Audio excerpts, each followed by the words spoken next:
Welcome back, gardeners.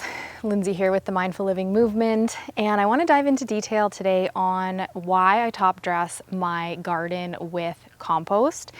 Now, if you are keen to learn how to maximize your available compost, from traditional compost systems to composting without bins or even vermicomposting, check out my vermicomposting course in the description.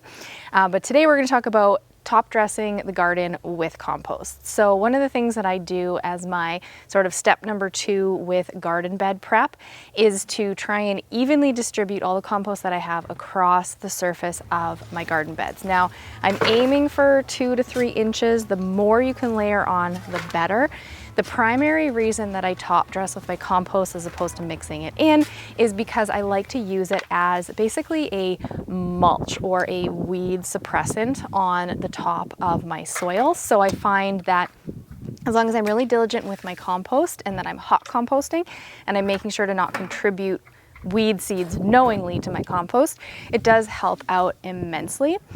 Now, the other thing that's really great about doing a top dressing of compost is that compost is just naturally full of lots of really humusy materials, which are really good for aeration, but they also hold moisture beautifully. So when you're trying to get your seeds to germinate, consistent moisture is the #1 most important thing.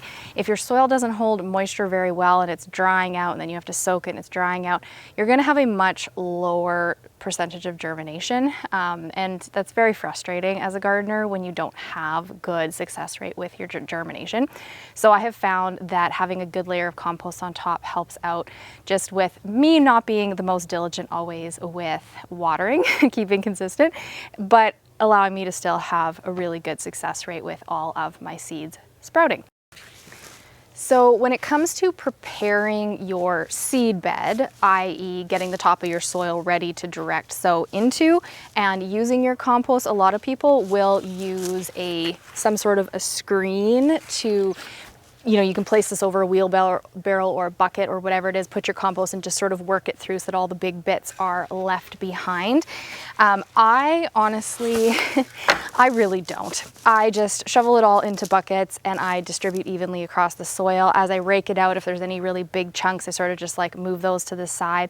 But the way that I sow in my garden is by hand. I mound up my rows and I drop the seeds in by hand. So if there's any big chunks and things like that in there, I move them out of the way. When I sprinkle and I cover soil on top of my seeds, again, I'm doing it by hand so I can fluff it up and sprinkle it down.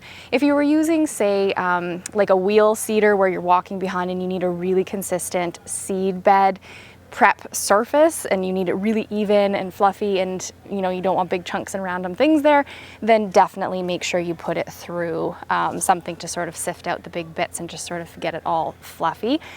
But the way that I do my spring garden prep is with the least effort I possibly can. So I don't find that it's necessary because I do most of the other seeding by hand. So I just skip right over that and dump the compost right on top of my garden. If you want to learn about what the other essential spring garden prep tips that I have, check out this video linked here or also in the description. You can find out where I put my top dressing of compost within all the little steps that I take to prepare my garden for planting and how I do it the lazy way, the easy way, try and make it as easy as I possibly can. If you like this video, if you found it helpful and this is something that you want to learn more of, hit that like button and subscribe so that you can not miss out on any other videos and so those algorithms help send this helpful video to other gardeners just like you. I hope you have a beautiful rest of your day and we will see you again soon.